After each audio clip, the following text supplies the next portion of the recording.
The Rev Stone that the Sentinel had stolen from Konchna was kept safely in his pocket. He didn't know what to do with it, except test what Rev Stones could actually do. Healing powers and wormholes aside, the Sentinel tested most of his work alone, outside his destroyed lab on a dead planet. The Rev Stone swirled in his hand, but something was different about this one. It didn't seem to carry the essence of a dead person. It was more than that. He tried to listen to it, but nothing he could understand came from it. He tried to infuse the crystal with more plasma, but for a second, all it did was make it glow a deep purple. Something about the stone and its change of color was alluring. Beautiful, but inherently dangerous in its unknown power. The color shifted once more. It seemed to calm, and swirl less, back to a plasmatic purple. The Sentinel couldn't help but notice the change in the crystal's shape. It was as if it had changed completely. Interesting. He tossed the stone in the air and caught it. He thought about its slight change and its ability to heal, and he thought the two could be connected in some way. The Sentinel flashed away and appeared somewhere in a remote jungle. He looked around for any sort of creature and with a quick reflex picked up a rather large brown frog. Sorry. The Sentinel placed the Rev Stone carefully on the frog's upturned stomach, and the stone began to glow a deep purple. The frog was surrounded with plasma. It burst into flames. The Sentinel stepped back and shielded his eyes, dropping the frog. When the flames settled, the Sentinel could see exactly what had happened. The frog was now slightly smaller and green. Its eyes were somewhat closer and its legs a little longer. It hopped away, phasing. The Sentinel looked down at the stone. Konchna was right. The Sentinel flashed away and back to the ruins of his lab. He walked around and made his way down to the basement. He was surprised to see, despite the overgrowth of vines and weeds, something waiting for him. Still on the floor where he left it after that night, the disintegration gun. The gun was now nearly 1,000 years old. There was no way it would still function. He picked it up and dusted it off. The tip fell off, leaving the gun shorter. The Sentinel took the Rev Stone and put it where the tip of the gun was, and created an outer shell of metallic plasma around it. The box shot the gun with a small blast of electricity. The Sentinel pointed the gun at the ground and cocked it back. He shot. The blast ray was all too familiar and confirmed his thoughts. The phase gun. He lowered the pistol. A mechanical flash sounded up on the ground floor. The Sentinel ran upstairs to be greeted by familiar faces. "What are you doing here? I thought you said you wouldn't be seeing me again," the Sentinel questioned one of his visitors. "Which version of me told you that?" The Paradox Master, himself, responded. "Listen, this is gonna get complicated. Real fast," added the first Sentinel, standing with the Paradox Master. "I'm assuming you have recollection of Mars." The Paradox Master paced around. "Yeah." The Sentinel raised an eyebrow. "Just a few seconds ago, we sent 4 away to go to Mars. 1 here is about to leave as well, but I can't go." The Paradox Master leaned against the rubble throne. "Why not?" the Sentinel questioned. "You need to go instead of me, but not now, later. You'll know when, but you need to know why first." "Okay, so why?" the Sentinel blabbered impatiently. "Mars doesn't just need to be exploded, but it needs to be teleported at the same time. And not just anywhere either. Because it needs to be teleported at the same time and place as Iliospherium," one interjected. "Iliospherium 2? the Sentinel asked, hoping to clarify. "No, Iliospherium," one clarified, confusing the Sentinel. "But did you really think that 2 small atom bombs detonating on one side of a small planet could blow up the entire thing?" One laughed. "I didn't." The Sentinel stepped back to think. "But it sure is enough energy to push a planet into a wormhole, though." The Paradox Master leaned away from the throne and began pacing again. "So you're telling me that the only reason Mars was blown up in the first place was to blow up Iliospherium, but like actually this time?" One pursed his lips. "Yeah," he smirked. "When I figured that out, trust me, it was confusing for me too. All you need to do is go to Mars at the right time. You don't need to get 4, 2, 1, or Konchna there. We've got that covered." "Yeah, actually, speaking of Konchna," the Sentinel began. "You know what's happening, don't you, Sentinel?" The Paradox Master looked to him with empathetic eyes, the same as the Sentinel's. "Not particularly, no. It's ending." The Paradox Master stopped his pacing. He gestured toward the gun in the Sentinel's hands. "I mean, look, it's all coming together." "I still have so many questions." The Sentinel talked back, resisting the thought of it all ending. "What kind of Sentinel are you? There are 3 ways your life can turn out from here. Choose which Sentinel you are." The Paradox Master stepped closer to his mirror image. "What do you mean?" The Sentinel backed up nervously, still scared of himself. "Are you me? You'll get your answers with more questions to top it off. Is death something you embrace? Do you fear it? Or do you laugh in the face of it?" "What are you talking about?" The Sentinel tried to look for one for help, but he was gone. The 3 Paradox Masters of the broken universe. Which one are you? I don't know. It's up to you. The Paradox Master flashed away with his invisible box. The Sentinel stood, still defensively as if the Paradox Master was still cornering him. He looked down at his phase gun. He was more confused than he'd ever been. I need sleep, he admitted to himself. The Sentinel lay awake in bed the next night, unable to sleep still. Amara slept peacefully next to him, arm across his chest and head over a pillow on his shoulder. The thoughts ate away at his mind. What did the Paradox Master mean? Was death something to embrace, fear, or laugh off? He did not know. He refused to believe that the war was coming to an end, that his job as the Sentinel was coming to an end. His box floated silently over him, trying to calm him. He still held on tight to his phase gun, and Amara's other hand held a tight grip around Matrona's revstone. Without warning, the shield around the house shut off. The Sentinel sat up quickly and whispered, "Camo." The box became invisible. "What is it?" Amara groaned, waking up and rubbing her eyes. "Shh." The Sentinel slipped out of bed and put on his jacket. He snapped his fingers and used a small flame at the end of his fingertips to illuminate his surroundings dimly. He creeped around the edge of the doorway to the room. He instantly threw his head back and stood up straight against the wall. Amara mouthed the words, "What is it?" The Sentinel pushed his index finger against his lips, silently hushing her, without blinking an eye. A piercing scream instantly knocked the Sentinel out of stealth mode. He swung himself around outside the door and held out his flaming hand. Amara jumped out of bed and ran up to the Sentinel. "Ayla!" she yelled. An Andromedan prison guard held her sister back. "Let go of her!" "Sentinel, hand over the girl!" Kanchna yelled from behind the Andromedan prison guard. "Refuse to comply and we'll have to take you both." "Leave Ayla alone! She has nothing to do with this!" Amara scolded Kanchna. Kanchna nodded at the guard, and the guard threw Ayla down onto a glass coffee table, shattering it. "Ayla!" Amara lunged forward, stopped only by the Sentinel's outstretched arm. "Stay away from the Tempest family, and stay away from me!" The Sentinel's hand flared brighter. Non-compliant. Kanchna nudged the guard. The guard withdrew his gun and launched chains at the Sentinel and Amara. The chains straightened, wrapped around them, and instantly locked them to the ground. "Sentinel, get us out of here!" Amara struggled in her chains. "I can't. This material suppresses my plasma. Amara, I'm sorry." "Beam him." Kanchna nudged the guard. A beam of blue light shot down, and Kanchna and the guard vanished. The same beam fell over the Sentinel and Amara. Quickly, they were materialized onto an Andromedan ship. "Where are you taking us?"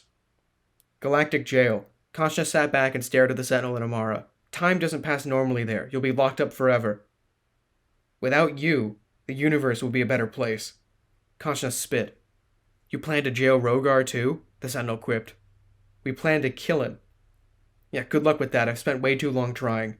The Sentinel adjusted himself in his chains. The guard took notice and pressed a button, and the chains tightened. The ship arrived at the jail, and the guard picked up the Sentinel in his chains.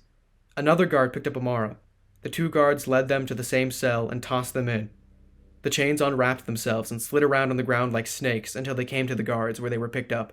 "What do we do?" Amara sat up, rubbing her back. "You know, for a highly advanced human race, the Andromedans are really stupid," the Sentinel smirked. "Camo!" he yelled. The box became visible beside him. "So it's as easy as that, huh?" Amara smiled, hopeful. "Not quite. They've stepped up their security game since the first time I was here. No teleporting in or out, like he said. Time doesn't pass normally here, so..." The Sentinel paused. His smile faded as a realization hit him. "So, if we can break the time, make it pass normally again, then we can get out of here." Amara stood up excitedly. "Exactly." The Sentinel stood up. "Speaking of the Andromedans being idiots," the Sentinel reached out for Amara's amulet. "Could I use this real quick?" Amara handed him the revstone. "These jail cells are plasma-proof, but there's no way they're wormhole-proof." The Sentinel blasted a wormhole into the corridor. Its strength ripped open the jail cell. Alarms blasted, and the Sentinel had the same thought again. He shook his head. Amara stood close to him, turning when he did, staying behind him. Prisoners ran through the halls as the Sentinel continued to sporadically open wormholes left and right, up and down. He shook his head at the thought again, but couldn't ignore it. "Box, stay here with Amara." "Affirmative." The box spun. "Sentinel, what are you doing?" Amara turned around. "I'll be back, I promise." The Sentinel turned to run away, but Amara stopped him. "Promise." She wrapped her arm around the back of his neck and pulled him in for a kiss. He awkwardly hugged back. She let go. "Go." The box of shield surrounded her as the Sentinel stepped back. The Sentinel stood still. He felt that maybe she knew something he didn't. He shook his head and ran. He stopped at a cell with a broken wall. Wormholes continued to open across the entire jail, but he stood calmly, watching over a dying man. "One more chance," he spoke. "Not even bothering to wear a cloak this time, huh?" The third sentinel lay on the floor, dying, his face colorless, coughing up blood. The sentinel didn't speak. He cocked the phase gun and pointed it at 3. He shot and turned away. It was a surreal moment. This was what convinced him that it was all ending. He quickly turned around at the sound of an explosion and watched as 3's phasing body fell. He quickly created a wormhole where he would land and turned around, running back towards Amara. The sentinel lowered the shield and the box floated over his shoulder. He reached out for Amara's hand. "Come on!" "Sentinel, wait!" Amara yelled. The sentinel turned around. Konchna stood at the end of the hall, pointing an Andromedan pistol at the sentinel's abdomen. Amara withdrew her pistol and dropped to her knee. A blast fired. The sentinel flinched. He opened his eyes and looked down. He quickly kneeled down and cupped his arms under Amara as she fell. The box shielded the sentinel and Amara from another blast. The sentinel held Amara in his arms, staring blankly at the laser bullet wound between her eyes. No. He didn't know what to do. In that moment, he was petrified. No, this isn't right. "I was aiming for you, Sentinel. She didn't have to die," Konchna yelled over the sirens. The Sentinel ignored Konchna and tried to use his amulet to heal Amara's wound. Pain shot up his arm from the healing process, and his chest stung. The pain consumed him. The healing stopped and the wound sealed, but Amara didn't wake. The Sentinel shot her with a phase gun in a desperate attempt to phase her. Nothing. He shook her limp, lifeless body, trying for a response, but nothing came of it. She was already dead. She couldn't be saved. No. He dropped his head into her chest. "I'm sorry." He closed his eyes tight, holding back his tears. "Sentinel, fight like a man!" Konchna yelled from outside the shield. The Sentinel's back flared. Wings spread wide and solidified into hard metal. He opened his eyes, glowing with the burning intensity of the sun. He stood, carrying Amara in his arms. The shield lowered, and the wings folded in front of the Sentinel. Konchna backed up, shooting rapidly at the Sentinel's wings. All the firing did was nothing but ricochet. Konchna backed up to a wall. The Sentinel spread his wings and crushed Konchna between a wall and his wing. He kicked down the wall in front of him and jumped out, off the tall building. Plasma surrounded him and Amara's body. He spun around, and the flames hugged his body, twirling like a twister, passing by his wings. A gigantic wormhole consumed the buildings behind him in a massive implosion. The Sentinel twirled quickly, and the flames vanished. He flashed away. He appeared in the Tempest house next to Ayla, Amara in his arms.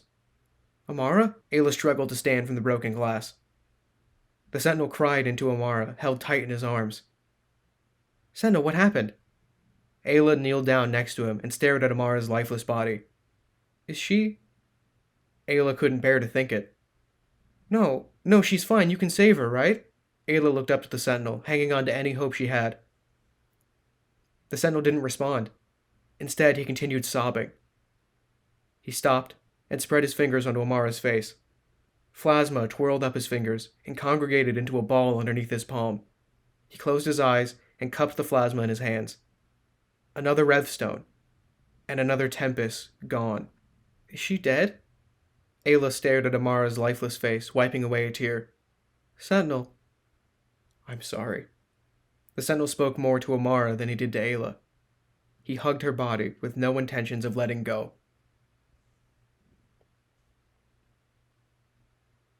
Amara was buried the next day. Ayla suggested that she help get revenge, but the Sentinel refused to let her travel with him, and from this point on, he was alone. He knew what he had to do next, and he knew that this would be the last day he spent in the Tempest house. He packed up heavily folded blueprint paper, a pen and a white pencil, and he shoved some sticky notes into his pocket and prepared to flash away. "Where are you going?" Ayla could tell the Sentinel was about to leave, even with her head down in her arms and an empty wine bottle in her hand. "There's something I need to do." The Sentinel reached out for his box. "Sentinel," Ayla lifted her head. "Don't travel alone." "What?" The Sentinel pretended to not know what Ayla was saying. "You need help. Don't let my sister's death make you shy away from that." Ayla swished her bottle. "You need someone to function." "Ayla, I'll be fine," the Sentinel tried to assure her. "No, you won't." Ayla dropped her head down. "Take care of yourself." The Sentinel hesitated, and he flashed away. His box cloaked itself in invisibility. It knew what he was up to. Snow fell around him in the night sky. He looked down, fiddling with the revstone hanging around his neck. He pushed his cold fingers through his hair and looked around, waiting. "Who are you?" A familiar voice asked, demanding an answer.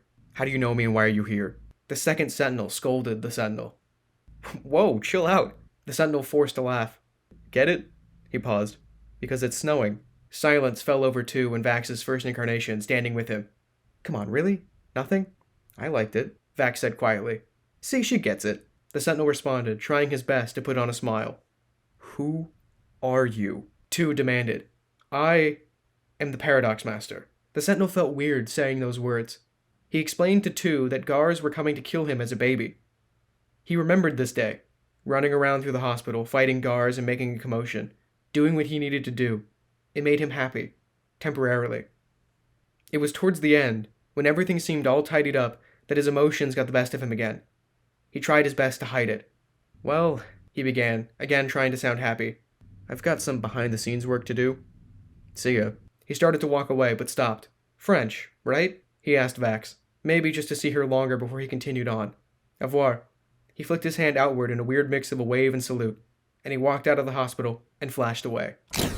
Where he would go next, it didn't please him in the slightest. Reality was sort of just catching up to him. He appeared in a room. Plasma surrounded his body, quietly. Gaseous, a form the plasma hadn't taken before. It was dark.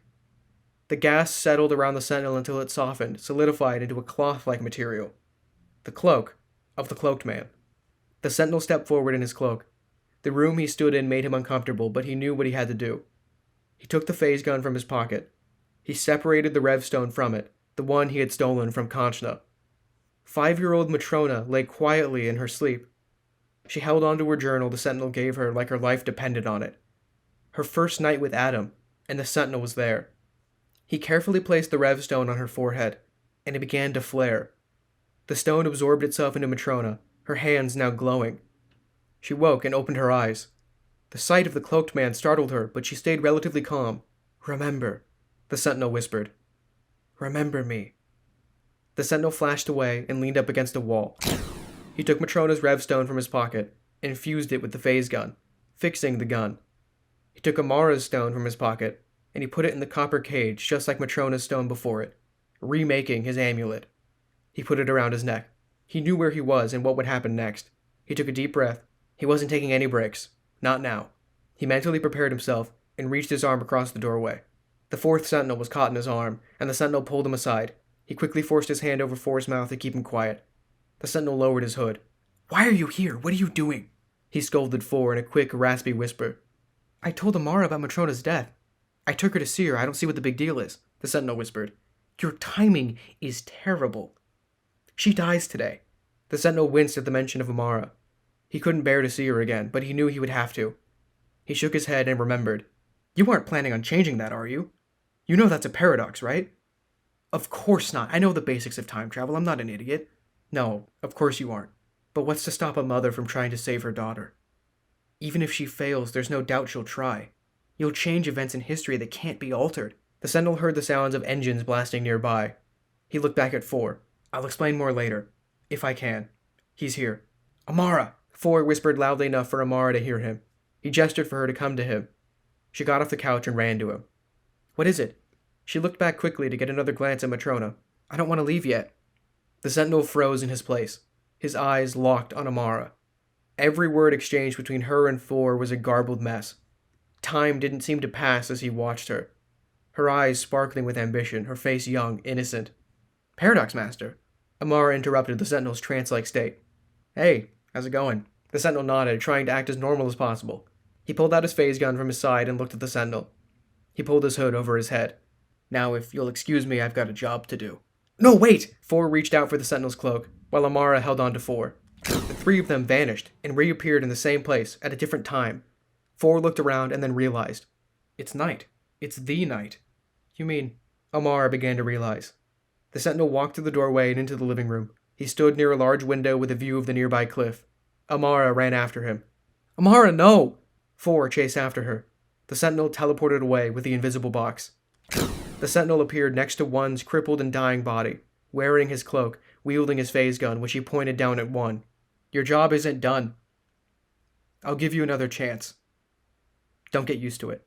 He shot him in the face, and one began to phase. Amara was amazed at the power of the gun. Desperate, she asked the Sentinel for help. Save her, she spoke softly, gesturing toward Matrona. The Sentinel glanced at Four, pain and understanding in his eyes. He remembered what he tried with Amara, and tried to think of a way around it, but he knew she was gone. I can't do that. The Sentinel's cloak vanished in a puff of black gaseous plasma. There is something I can do, though. He looked at Four. Come here. He spoke with a hoarse, tired, and defeated voice. He kneeled by Matrona's body. Four did too. Who are you? He asked the Sentinel. A friend. The Sentinel took Four's hand and placed it on Matrona's forehead. Four spread his fingers and lifted his hand so that only his fingers touched her, and the Sentinel stood back. Remember, he spoke in a soft whisper. Matrona's revstone slowly formed in Four's hand, the plasma whispering with her memories as it solidified, and the last audible whisper spoke. I did too. Four stood up, holding out his hand, and the plasma orb in it. The Sentinel cupped his hands underneath it, and with a massive burst of bright purple flames, the orb condensed. He stepped away, and in Four's hand sat a bright, glowing revstone. What is it? Amara questioned. A revstone. The Sentinel looked at Matrona's body, mostly to avoid eye contact with Amara. All of her memories, the essence of Matrona as a person, all condensed into a plasma crystal. That crystal you're holding right there is Matrona. Can we bring her back? Amara asked. The Sentinel hesitated, thinking about Amara. No. He cleared his throat. But you can keep her with you. The Sentinel was about to leave, but Four stopped him.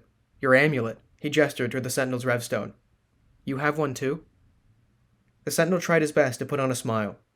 We all have someone special to us, Sentinel. He looked Amara in the eyes, for the last time, nodded, and vanished. He sat in his throne in his destroyed lab, lowering his face into his hands. The box made itself visible again, and floated around him, trying to comfort him. It'll be over soon, Sentinel. Do I want that? He asked. I'm not sure. I keep thinking about that question. What question? The box flashed its lights. Do I fear death? Do I embrace it? Do I laugh in the face of it? The Sentinel lifted his face from his hands. His eyes red with pain, he realized. There's one more thing I need to do. What is that? The box spun around. Before I decide what to do with myself, I have to win the war. I have to clean up loose ends.